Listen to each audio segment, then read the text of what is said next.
So, arcades 2020. Now listen, I know this just came out like a month ago, but when I first made a walkthrough of this place, I didn't really know, I wasn't very familiar with all the different parts of it and what was profitable and what wasn't. So I'm going to quickly go through that right now. And if you were wondering, if you're like a new player, if you were wondering like what exactly the arcade gives you and what it entails, this is for you. Like I personally think everyone should own this business. It's one of the most easily profitable things you can do. First and foremost, because it eventually gives you access to the heist right here. Now the lighting is kind of fucked up. I don't know why that's happening, but essentially, like as you play, you'll see how the heist works. And I could maybe do a detailed guide on the heist at some point if that's something people want, but you'll get the gist of it. Long story short, once you're familiar, you don't really have to do the optional preps, and you can get the heists ready pretty quickly. And after your first run, you can get gold or artwork as a target. These heists, you don't have to. After the 25K you set up to pay for it, you can pay an extra 25K to upgrade both your getaway vehicles here. But other than that, there's really no cost, unless you could pay 30K for a gunman decoy or a clean vehicle. You don't really need to do either, but if you're going to take the highway, you might want to do a gunman decoy. And you can pay for prep missions, but I wouldn't. But if you want to pay for at least one, I'd get level 2 security passes. These three things you can pay for: the casino model, the door security, and the vault door. The casino model is just this statue that's here that looks like something that would be in an Ocean's 13 movie. It's got the lights, and it's got those little blue dots indicating where all the entrance and exit points are that you need to photograph.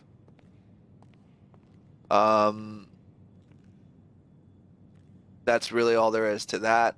This wall over here opens up a 10-car garage space, so if you don't have it, there's just going to be a bunch of brick walls right here. The hacking device is on this panel on the wall right here. It costs like $430,000. It's going to be probably the most useful tool you can buy from that board. If you don't know how to fingerprint hack, it really is a detriment. But if you can hack doors open, you can join most heists and be very helpful.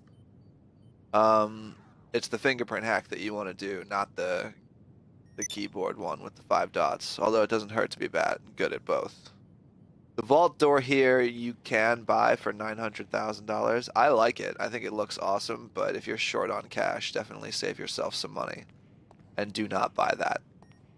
Because all it allows you to do is drill, and unlike hacking, there's no time limit on the drilling, and there's no penalty for failure, so you can drill as much as you want to.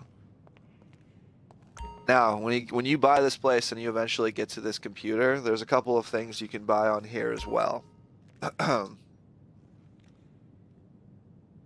Now, there is a business above this place, similar to the nightclub. However, instead of having to do missions to maintain popularity, you have to own all of the games to make it popular. Now, I forget exactly how much all of these games cost, but I think collectively it's like $2 million or something crazy like that. It's pretty expensive. I mean, personally, just for the record, Space Monkey 3 and Wizard's Ruin are 2 of the best games in there. And then these 3 racing games and Badlands Revenge, they take up 2 slots instead of 1 when you're managing where your arcade stuff is going, so you can only fit 1 of each. And then the rest, these 3 are like from Losa. If you remember, if you played GTA Vice City, you actually heard advertisements for some of these games on the radio. For penetrator games, or for little like red dots and green dots. They're hilarious, but they're like joke games. Invade Persuade Tank game That's if you've seen the RC tank around, that's what this is based on. This game's okay. It's multiplayer. It's not that fun. This is dope if you've played Red Dead Online. You can only own one of them and put it somewhere, and the same thing with these two. If you're short on cash, I wouldn't buy any of these. When you do, you'll earn $5,000 every 48 minutes. I'll show you up in a minute, but first I want to briefly address these things. So there's two upgrades when it comes to this place. Now, the drone station over here is great. It's $1.4 million. If you have a bunch of extra money and you want it, go for it. I bought it. I have not used it like once since I bought it. I'm glad I have the option, but it is not a worthwhile investment if you're short on cash and looking to buy other businesses. It's got unlimited range. It can explode. It can stun people, and you can do it with up to 3 other people.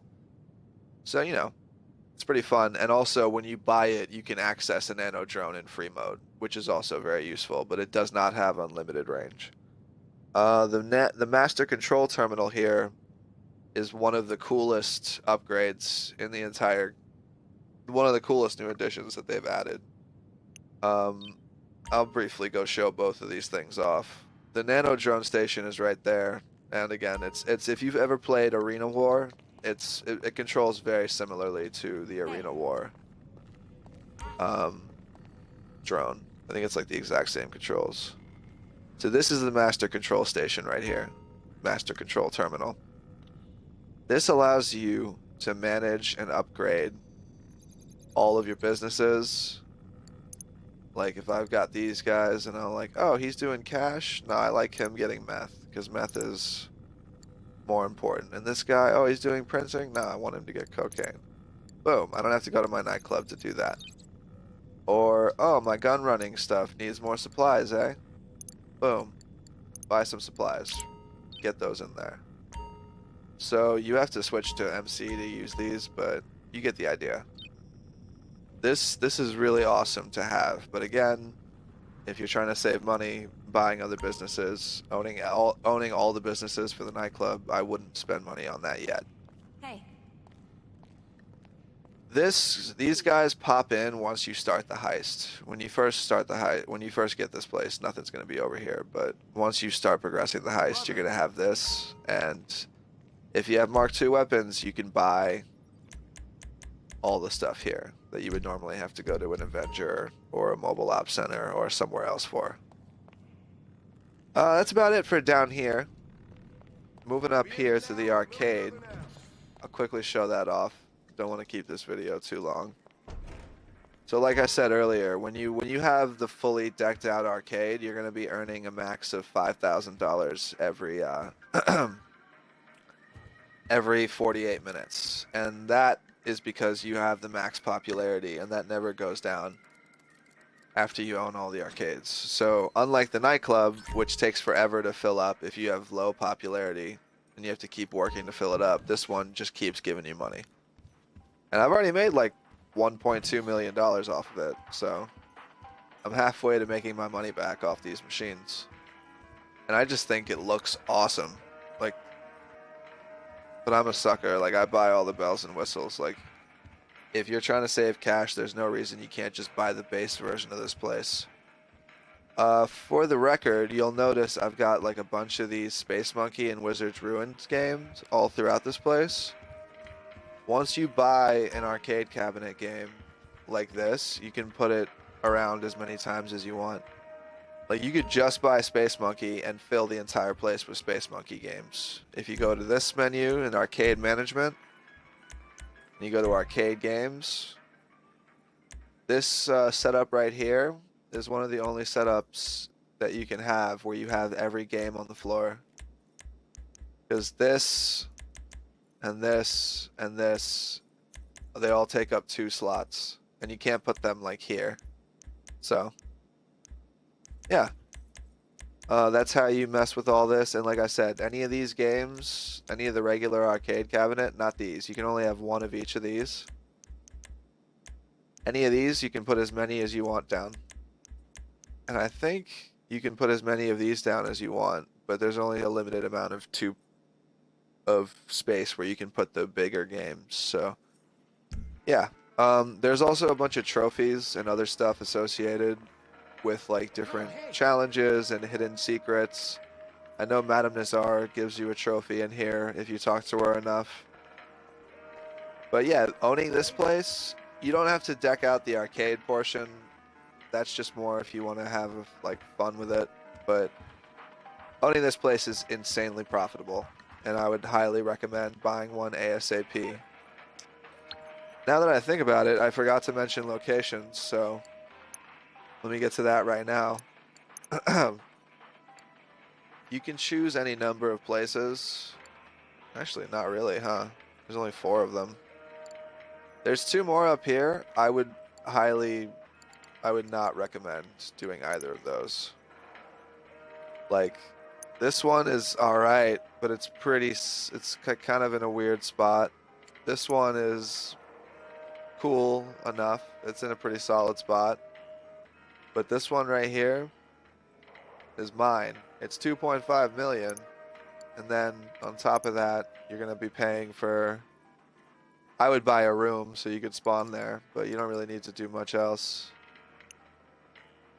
But this one right here, like you drive right to the casino, and it's just like a really smooth like launching spot, because this is where you're going to be doing all of your prep missions from for your heist. So every time you launch a prep, if you're up in Paleto Bay, you're going to have to, and it's in the city, you're going to have to fly down to the city, get it, fly back up, put it in your thing, versus if it's in the city here, you go boom, boom. This pays for itself. And then this right here, if you want to save money, is what I would go with. It's just south of the casino. It's like 700 grand cheaper. I like this because it's right next to Eclipse Towers and like my office over here and all that stuff, but my nightclub. But you know, if you want to save money, buy this one. Yeah, that'll about do it. Probably should have addressed locations at the beginning, but what are you gonna do? You know the spiel. Like, subscribe, check the channel. Any of that helps. I really appreciate you stopping by, and I hope this helped. Later.